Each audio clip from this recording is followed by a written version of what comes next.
Olá, meu nome é Rafael Domingues e hoje eu vou falar sobre a implementação de um simulador de filas MM1, numa análise aí de eventos discretos, né? Vou apresentar uma análise teórica e experimental de filas e sistemas de processos markovianos estocásticos, com distribuição exponencial a partir da função de transformada inversa de probabilidade condicional, tá? Esse simulador ele foi implementado em linguagem C, mas também eu fiz uma implementação em Python para comparar. Eu apresento aí uma investigação, né, do comportamento sobre diferentes taxas de chegada e taxa de serviço, assim como, por exemplo, uma fila de banco ou um servidor, né, com determinados recursos aí. A gente vai ver aí, então, uma simulação que ela é interativa e ela não depende diretamente do tempo propriamente dito, né? Ela depende dos eventos conforme eles acontecem. Então, essa é a vantagem de você analisar um simulador nesse sentido, né? Onde você pode ter uma representação muito próxima do real e um tempo muito mais curto, né? Sob diferentes níveis de estresse de carga de trabalho. No final eu apresento algumas conexões multidisciplinares que eu fui levado a pensar durante a preparação dessa aula, né? Então eu começo com uma definição de simulação. Essa aula ela está baseada no livro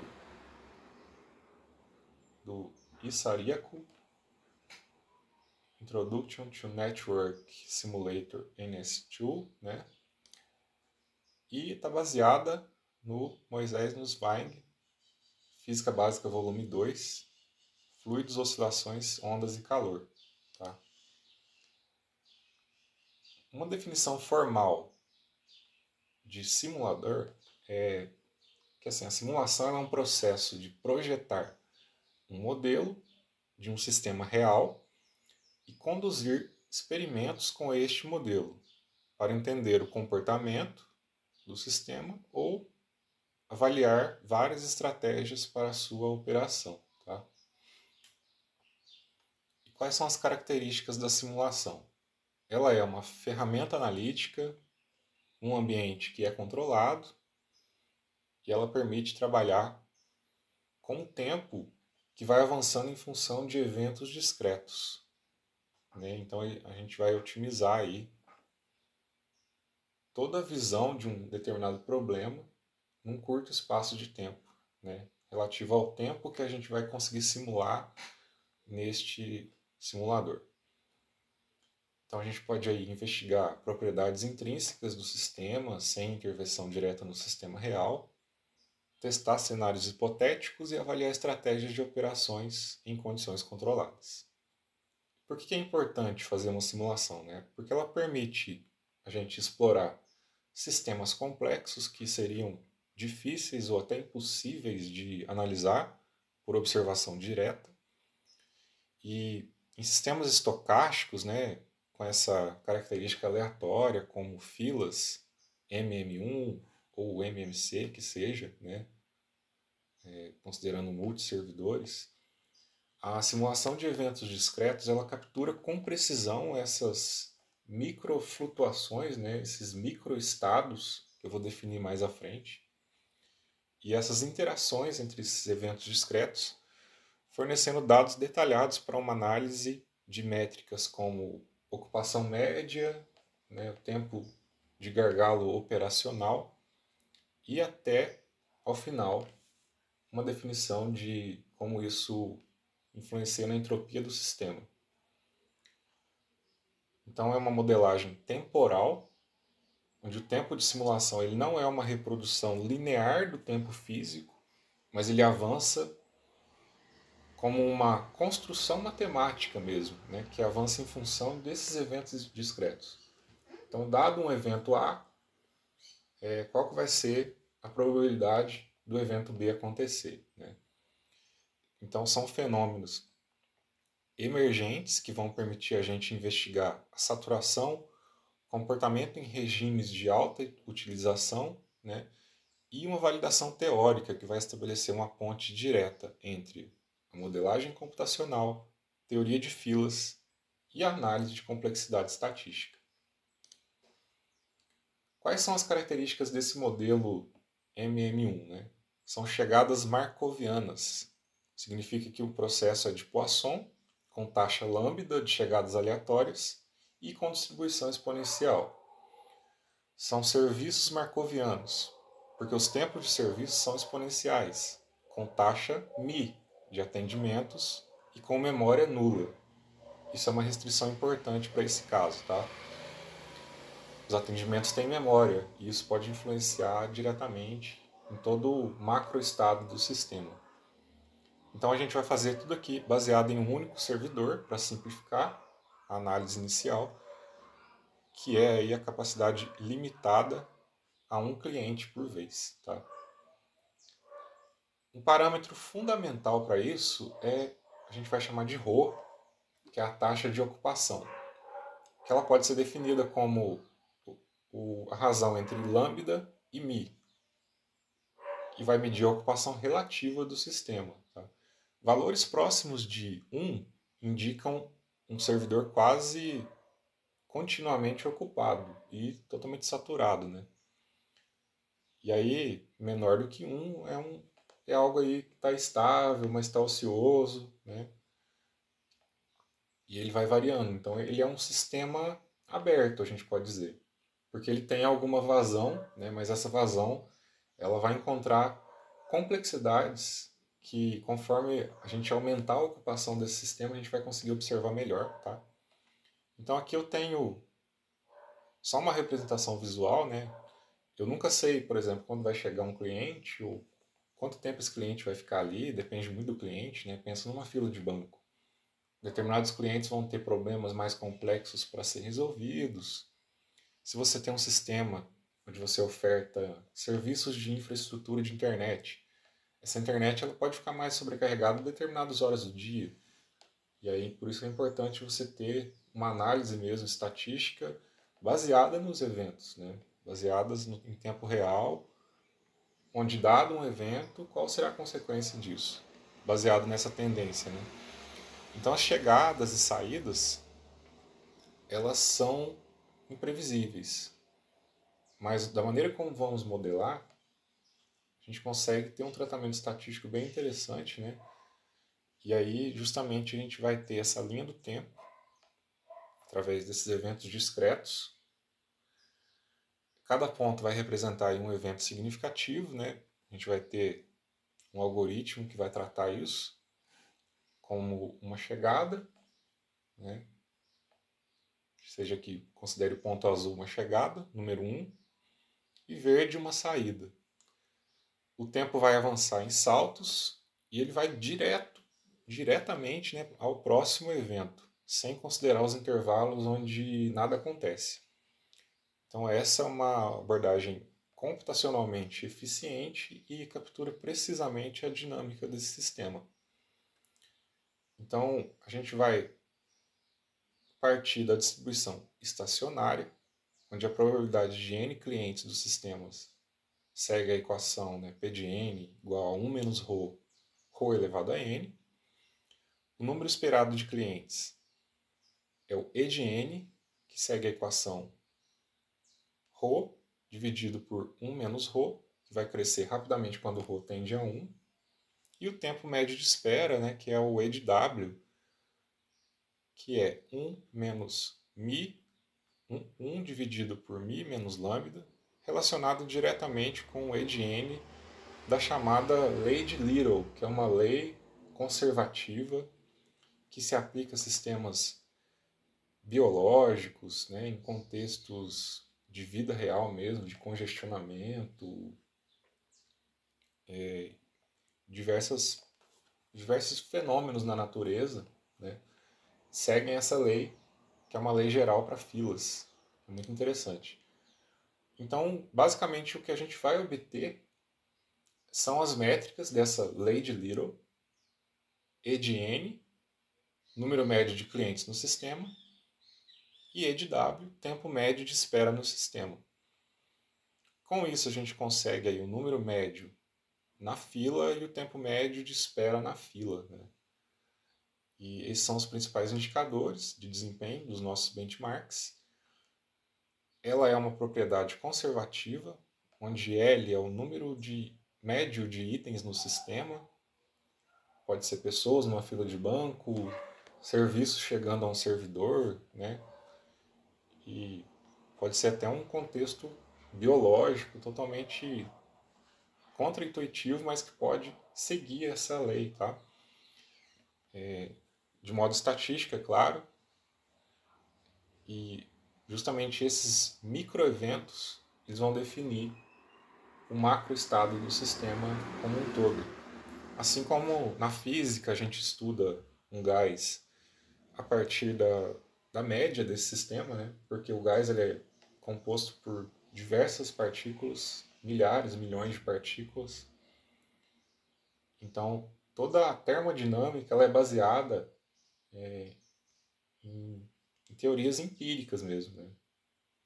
Medidas que foram validadas ao longo de experimentação pura, combinada aí com teorias que representam os dados da experimentação, né?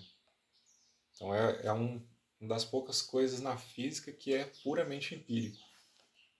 E é um mistério ainda, né, a parte teórica de toda a termodinâmica. A gente vai ver isso mais ao final, né? Mas só trazendo um spoiler aqui. E aí a gente vai mostrar aqui também como obtivemos aí as expressões analíticas para E de N e E de W a partir dos próprios dados, né, comparando com a literatura. Então, qual que é a arquitetura desse simulador? Ele segue o método da transformada inversa para a geração de variáveis exponenciais, onde x é igual a 1 menos lambda, 1 menos 1 dividido por lambda ln de u, onde u é um número aí uniforme de 0 a 1, né? Os eventos discretos eles são um avanço temporal direto para o próximo evento significativo, chegada ou saída. A coleta das estatísticas ela é justamente esse monitoramento em tempo de simulação de fila, né? Com tempo de espera e ocupação. E a análise dos resultados é justamente as métricas que vamos obter para a média de E de N e E de W, que vai descrever a distribuição estacionária dessa fila aí. A gente testou 4 cenários experimentais aí com diferentes fatores de utilização. Então, ρ igual a 0,800, né, 80% da utilização, da ocupação, 90%, 95% e 99,9%. Cada simulação foi executada aí por 24 horas, 86.400 segundos, né? Com snapshots a cada 10 segundos. Aqui eu tenho alguns resultados, onde a gente pode ver em especial o tamanho da fila, né? Como ele pode variar de modo assustador. A gente tem aqui um caso de 80% de ocupação, a fila pode chegar até 48 pessoas. Agora, se eu opero isso sob alto estresse, né, de carga de trabalho, 99,9% da ocupação, a fila pode chegar a 849 pessoas em um dia, né? Então, a partir daqui já começa a ficar tudo muito incerto, né? A gente tem um comportamento assintótico aí desses valores, mas os resultados que a gente obteve confirmam aí previsões teóricas. À medida que a ocupação aumenta, né, o EDN e o EDW eles crescem de forma não linear e o sistema se aproxima da saturação quase total, né? E aí com o número médio de clientes atingindo centenas, né? E pode atingir até milhares, dependendo aí dessa faixa de erro, né? Que a gente não consegue estimar. Mas aí a precisão da lei de Little, ela tende a um erro zero, né? Que valida a robustez dessa simulação, né? E a gente pode partir agora para dar uma olhada nos resultados mesmo. Os primeiros resultados. A gente tem aqui dois gráficos para o cenário de 80% de ocupação.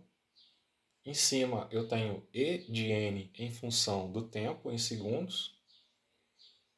Então aqui está indo de 0 até o total de 24 horas em segundos, né?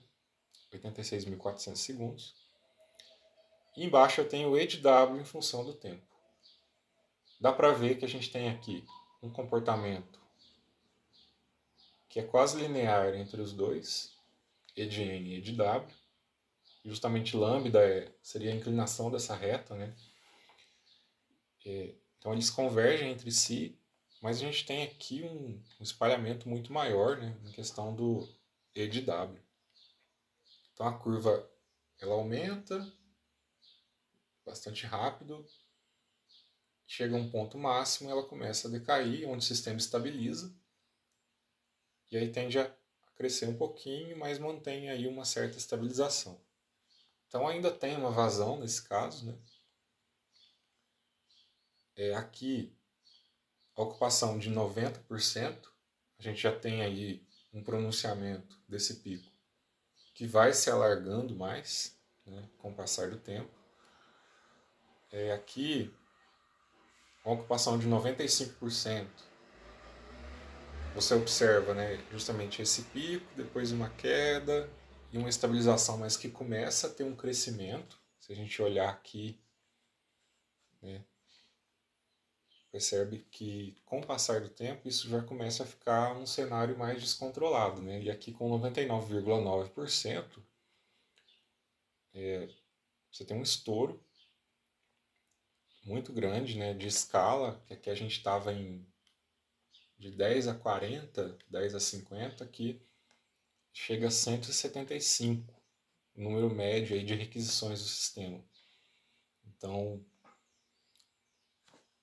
isso já traz aí um insight interessante para a gente. Eu fiz também um plot, que aqui eu tenho 4 regiões, tá? Vou começar aqui pelo segundo quadrante. Eu tenho E de N em função da ocupação, e o tempo ele vai passando e ele está numa escala de gradiente de cor aqui, tá? Onde mais roxo é mais no início do dia, e aí vai tendendo a verde, né, quase amarelo, mais ao final do dia. Então a gente observa que conforme o dia vai passando, o número de requisições vai chegando, vai aumentando cada vez mais, até que chega um ponto aqui que boa parte do dia você tem uma grande ocupação e depois ela tem uma queda, né? Mas ainda assim é uma grande ocupação, o que indica que a fila permanece grande por um bom tempo, né? Aqui a gente tem E de W em função da ocupação, então tempo médio de espera, né? Note que ele fica muito aglomerado aqui à direita, o que indica que esse tempo médio de espera ele aumenta, né? E aumenta e fica grande boa parte do dia também, isso com 80%. E aqui embaixo a gente tem essas métricas E de N e E de W, E de N à esquerda e E de W à direita, em função do tamanho da fila com o tempo passando. né? Novamente as cores aqui indicando em roxo, né, no início do dia, em verde e amarelo mais ao fim do dia. E aí eu vou passar o cenário de ocupação. Agora eu tenho 90%. Observe o que vai acontecer, né? Você tem uma grande dispersão aqui. Isso ainda é bom. Quando você tem essa grande dispersão, significa que a fila ela tem aí uma certa vazão, mas à medida que vai passando o tempo, você nota que mais ao fim do dia você tem muitos pontos amarelos aqui embaixo, né, e verdes, o que significa que a fila ela aumenta descontroladamente, o tempo de permanência ele é maior, né, e o sistema está próximo aí à saturação total. Aqui, esse gráfico ficou mais legal de todos, né? A gente está com a ocupação quase no limite. E aqui dá para ver de roxo, passando por verde até amarelo, aqui embaixo, né? Como que o tamanho da fila ele vai aumentando e diminuindo, aumentando e diminuindo. Você vê que ele tem uma certa vazão, porém, quanto mais chega próximo ao fim do dia, do expediente, você tem aqui uma fila que chega, né, a níveis absurdos aí. Em média, 350, 400 pessoas, né? E que permanecem em grandes tempos de espera, né? E aí tudo começa a ficar muito imprevisível, né? Isso aqui estoura sintoticamente. Então, é bem assustador o que acontece, né? Então, aqui eu trouxe alguns detalhes da análise estatística, que a gente pode conversar melhor pessoalmente. A gente fez aí uma análise considerando uma distribuição não paramétrica, né? Não é uma distribuição que segue uma distribuição normal. E aqui a gente tem os percentis de 99, que revela a transição de fase do sistema, né? À medida que a ocupação aumenta, essa relação sigma média, né, ela diminui, indicando aí uma maior imprevisibilidade, né, conforme esperado. E esse percentil ele mostra o pior cenário operacional, né, que é essencial justamente para esse dimensionamento de sistemas reais, onde você vê aí, né, a grande diferença de tamanho de fila diante dos cenários de 80, 90, 95 e 99,9. Eu fiz uma análise aplicando Machine Learning, usando o modelo Caminhos da biblioteca Scikit-Learn, né? Esse modelo a gente pode ver em mais detalhes aqui. E ele define uma inércia global do sistema, que ele tende a diminuir, né? Então ele é muito eficiente para fazer clusterização quando você tem um conjunto de dados cujo o conjunto de dados você precisa separar as variáveis. Então a gente tem duas features principais nessa análise, né? EDN e EDW. E aí eu não sei se isso está certo ainda, eu estou validando, mas se eu quero analisar as features das features, né, eu pensei nessa estratégia de primeiro eu separar globalmente, reduzir essa inércia global desse sistema, separando EDN e EDW, e depois recursivamente aplicando essa mesma clusterização interna em EDN, e aí eu vou talvez conseguir obter o Rho e Mi, tendo aí o conhecimento de como o lambda varia com relação ao tempo. E o mesmo vale para o caso de EDW, né? Então eu estou fazendo uma clusterização recursiva, e aí foi esse o motivo de eu ter usado essa estratégia. E aqui a gente consegue ver a correlação global com a distribuição desses plots, né, de taxa média de chegada de clientes, taxa média de tempo, né, de espera. E eu fiz um paralelo com a entropia de Shannon, porque quando eu analisei a fórmula, eu lembrei de uma fórmula na física, que é justamente a fórmula de Boltzmann-Gibbs. Né? Você olha que essa fórmula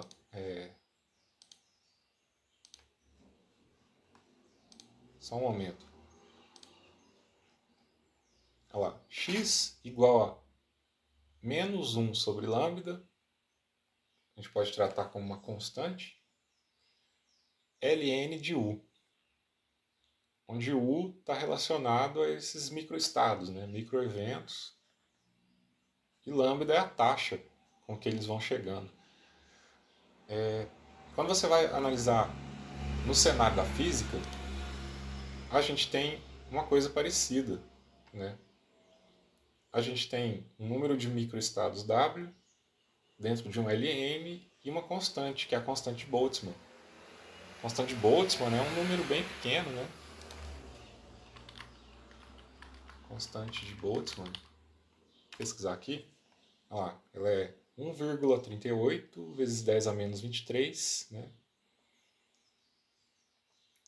E ela justamente ela traz essa visão estatística de uma coisa chamada entropia, que mede o nível de desordem de um sistema. Eu me lembrei disso e essa semelhança das fórmulas, né?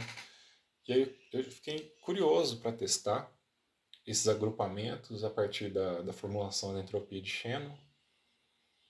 E os resultados são interessantes, né? A gente tem agrupamentos aqui que são bem separáveis, ó.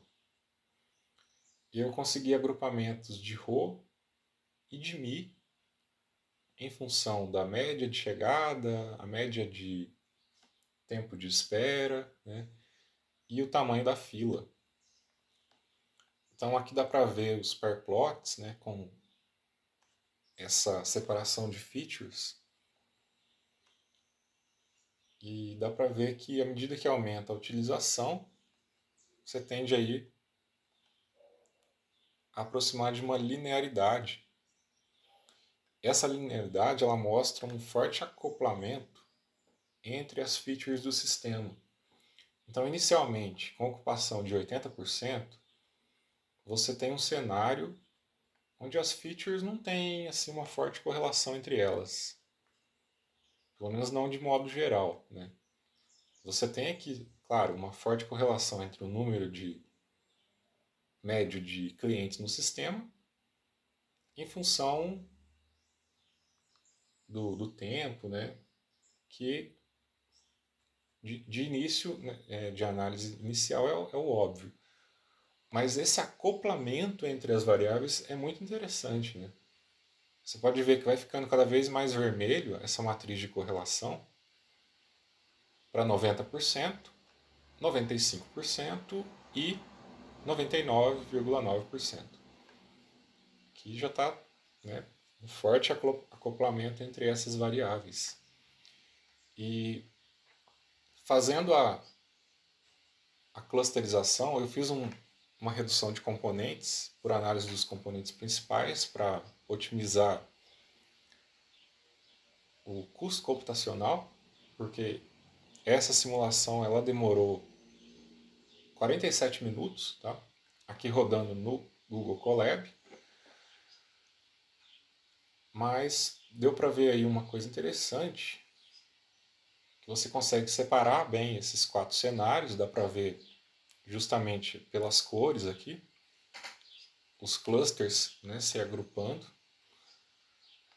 por diferentes cenários de ocupação, e a separabilidade fica muito clara à beira de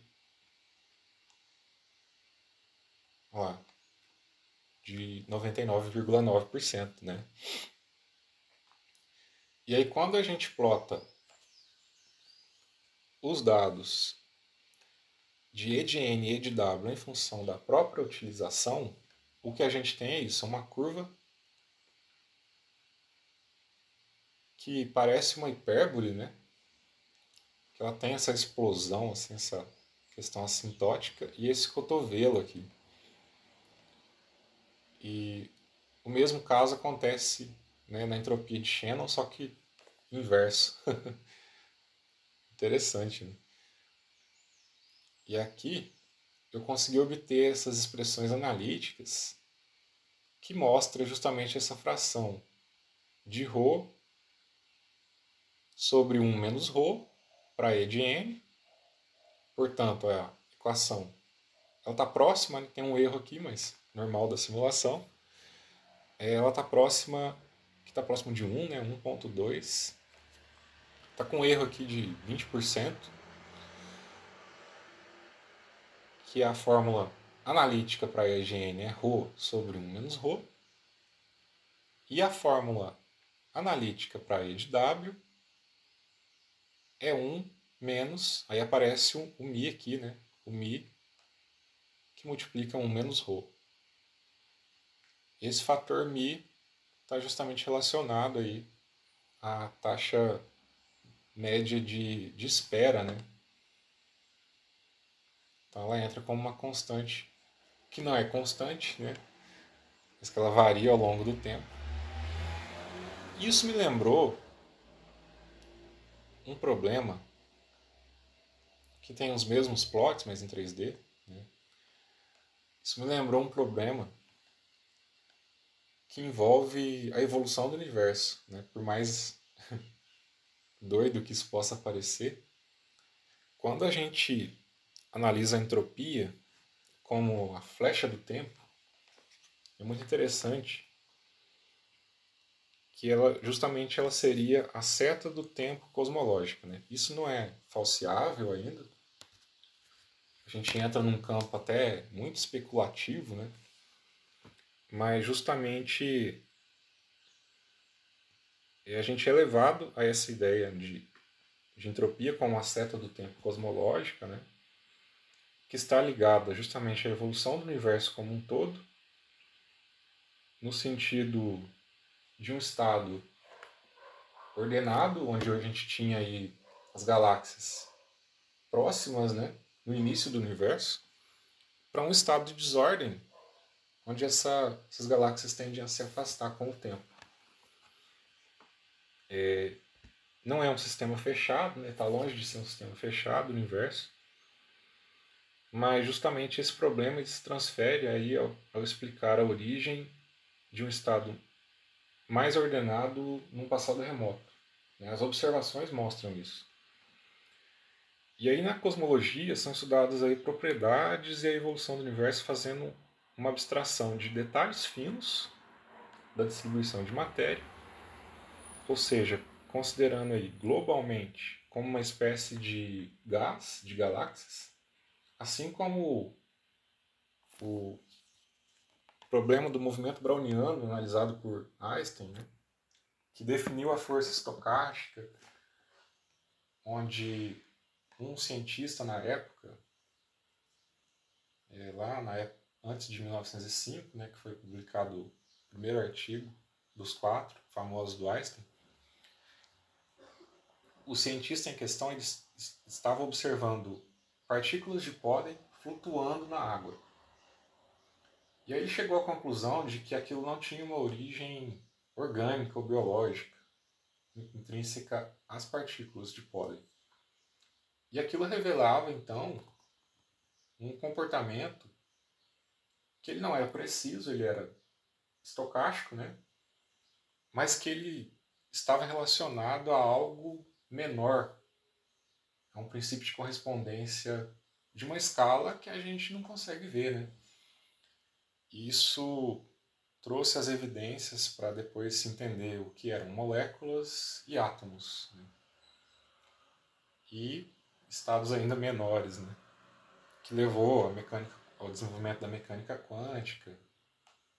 E não é exagero dizer que isso trouxe até uma visão fantástica para a união da termodinâmica com o eletromagnetismo, né, que deu origem à mecânica quântica. Então,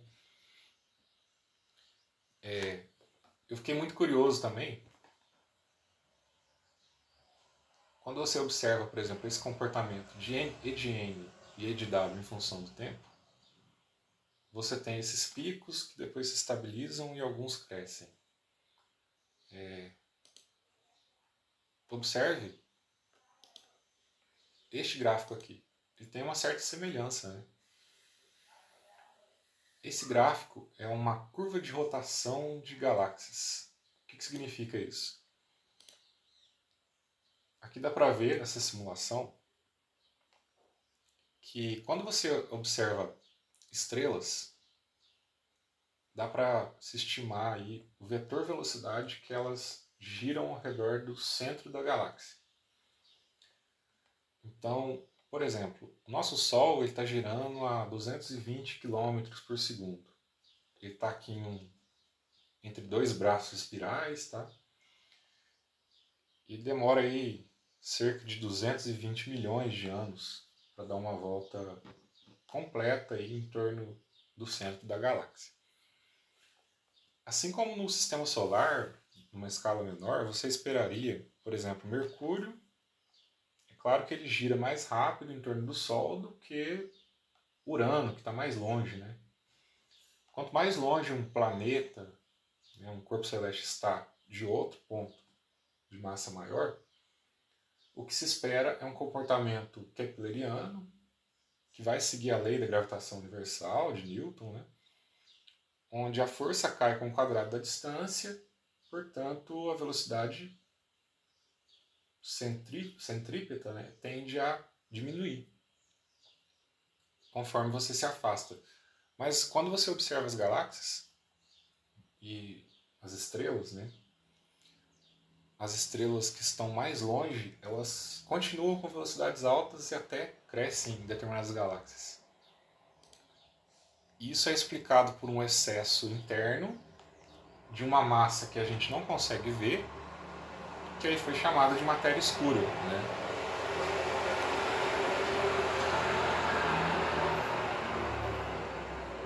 E aí, por muito tempo, isso permanece até hoje como um dos maiores problemas da astrofísica, né? Que qual que é a origem dessa matéria, né? Será que é matéria escura mesmo, né? Tem gente que acha que isso parece até éter, né, da teoria aristotélica, da quinta essência, mas quando a gente observa, por exemplo, esse aqui é o aglomerado da bala, que ele parece uma bala, né? Você vê essa ponta aqui. O que é isso aqui? Isso aqui é a colisão entre dois superaglomerados de galáxias. Muito doido isso, né? Vou repetir até. É a colisão entre dois superaglomerados de galáxias. Esses aglomerados, eles colidiram a uma velocidade de aproximadamente, quando se faz as contas aqui, a 1% da velocidade da luz. Isso é muito incrível, né? E aqui você tem uma separação da matéria bariônica, a matéria composta por elementos que a gente conhece e que é visível, da matéria escura, que é uma matéria que a gente ainda não conhece a origem.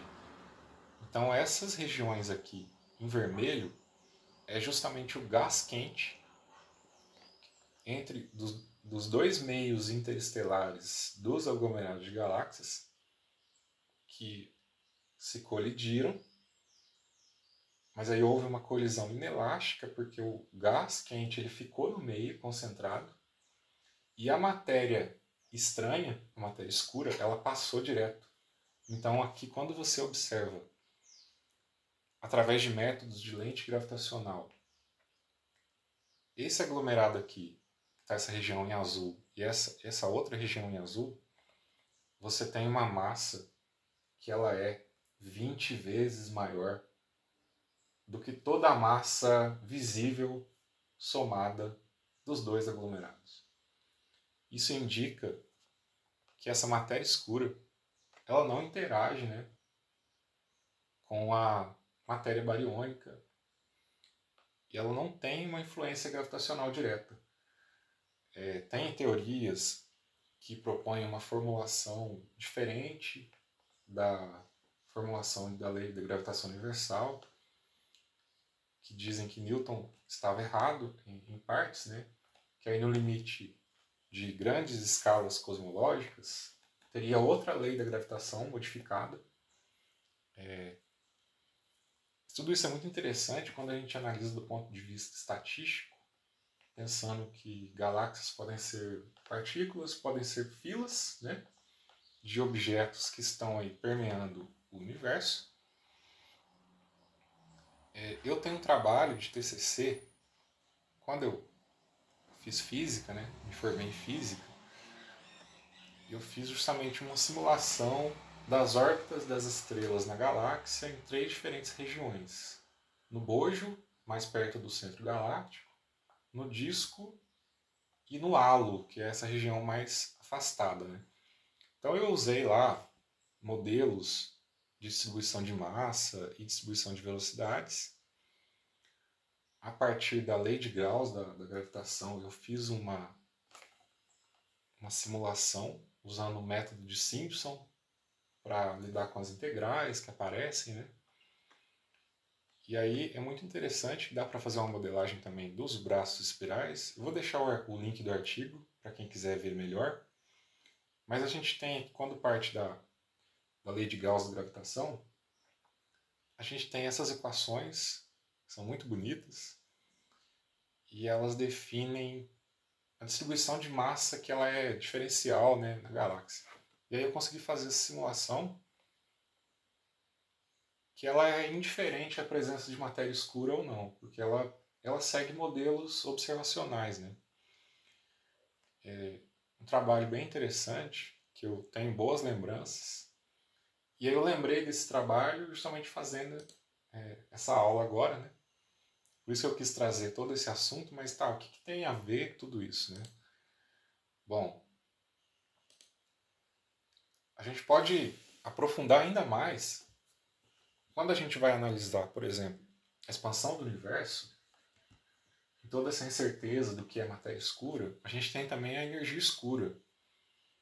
Porque assim, quando o Hubble ele fez as observações lá das estrelas cefeidas, ele teve muita ajuda da Henrietta Leavitt, uma mulher que foi uma cientista incrível, que fazia as medições lá totalmente minuciosas de chapas fotográficas naquela época, né? E aí, por meio dessa observação de estrelas cefeidas são estrelas variáveis, elas têm uma variabilidade muito precisa, né? Então ela oferece o que é chamado na astrofísica de vela padrão. Então é uma medida muito confiável, né? Você tem aí essa evidência de que as galáxias mais distantes estão se afastando cada vez mais rápido. Então você tem essa mudança chamada redshift, né, o desvio para o vermelho.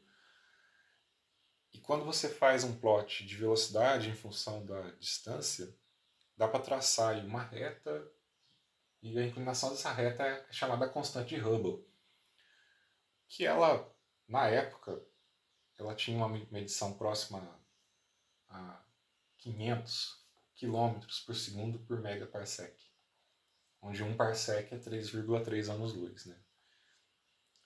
E aí depois, com o desenvolvimento de novas técnicas, né, você tem aí que, na realidade, a partir das estrelas cefeidas, você tem algo próximo de 70 km por segundo por megaparsecs.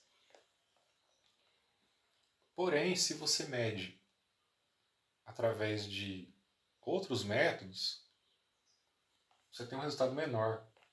Né? Muito interessante isso. Aqui tem um artigo que trata dos últimos resultados obtidos pelo James Webb, que chega nessa faixa, né, de 69 a 72 km por segundo por megaparsecs.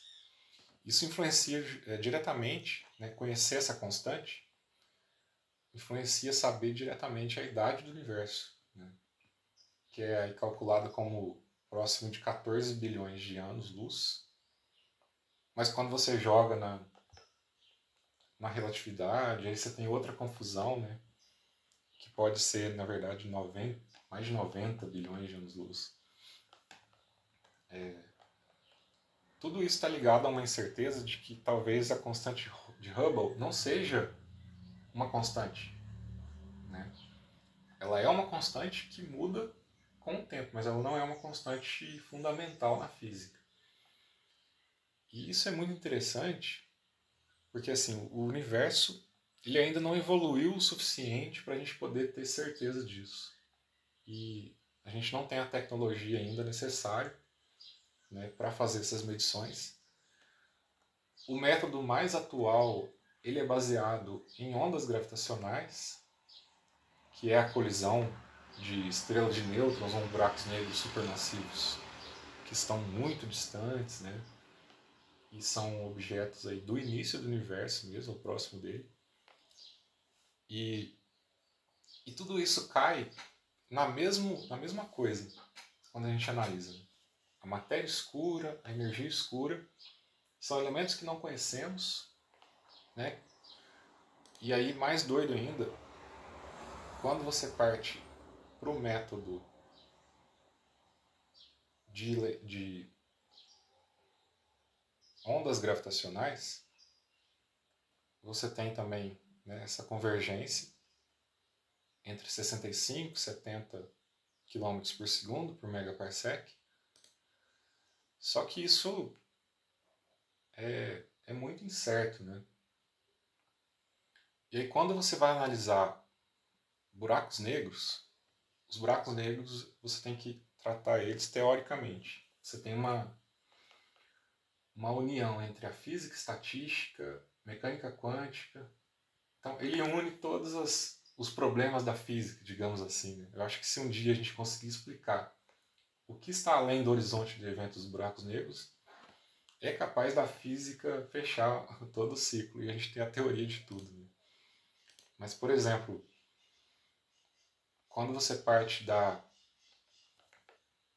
radiação Hawking, essa radiação Hawking ela segue uma fórmula que depende da constante de Planck, da velocidade da luz, da constante gravitacional, que é um mistério, né? Do que está lá dentro dela na verdade, e a própria massa. Tudo isso leva ao paradoxo da informação, né? A gente tem aquele problema do buraco negro de ser careca, então quando a informação ela entra nele, ela é perdida. Né?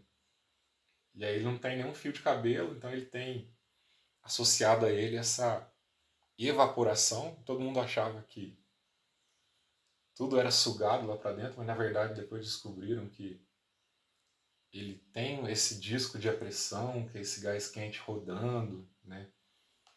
E aí quando você parte para métricas além de Schwarzschild, que é a métrica de Kerr, ela traz essa formulação junto com a radiação Hawking da entropia, né? A entropia que vai envolver a constante de Boltzmann, a constante gravitacional, a velocidade da luz, a constante de Planck, olha só que bonito, né? E a área, onde a área seria a área do horizonte dos eventos. Isso nos leva à análise teórica de que toda a informação do buraco negro ela fica no horizonte dos eventos, né? Além dele lá. E é muito interessante porque você nota uma relação entre a gravidade, que é a constante G, e a entropia. Claro que isso é muito especulativo, né? Existem artigos que tratam modelos teóricos, que são puramente teóricos mesmo. Os físicos, eles sentam e escrevem à mão as equações, né? Que partem de dinâmica dos fluidos, termodinâmica. E é tentador você comparar a gravidade com um fenômeno que segue as leis da entropia. Isso é chamado de gravidade entrópica, né? Olha só que viagem que a gente fez, começando lá em filas MM1, né? Mas justamente é um mistério você estudar microeventos discretos e como eles definem o estado macro de um sistema, né? E isso é fundamental para se estudar mecânica quântica e é fundamental para se estudar escalas cosmológicas. Então, a entropia não é exagero dizer que ela é um elo, né, que une esses dois mundos. Isso vai ser um desafio, né, por muitos anos. Então, é bem interessante isso. Aqui eu trago uma simulação visual dessa fila, né, para fazer o fechamento aqui. Essa simulação ela traz aí a questão de que a taxa de chegada ela tem que ser menor do que a taxa de serviço, para o sistema não entrar em colapso, né? Então aqui está mostrando justamente essa chegada de um evento e a saída dele ao longo do tempo. Você pode ver que essa fila ela vai variando, né, de uma forma que segue essa lei de distribuição exponencial. E aqui eu trago a parte final dessa aula, que é a provocação. Será que a gente está vivendo uma simulação? Porque será que quando a gente descobrir, né, aí é uma provocação super especulativa, tá? Mas o que está do outro lado da simulação? Acho que é uma pergunta bem interessante, né? Para falar de simuladores, se o universo inteiro ele for um simulador, né, seria bem interessante isso, né? Quais seriam as consequências? Provavelmente nenhuma, né? A gente continua vivendo aqui e tá tranquilo, né? É só a gente continuar vivendo e não precisa achar essa falha na Matrix, né?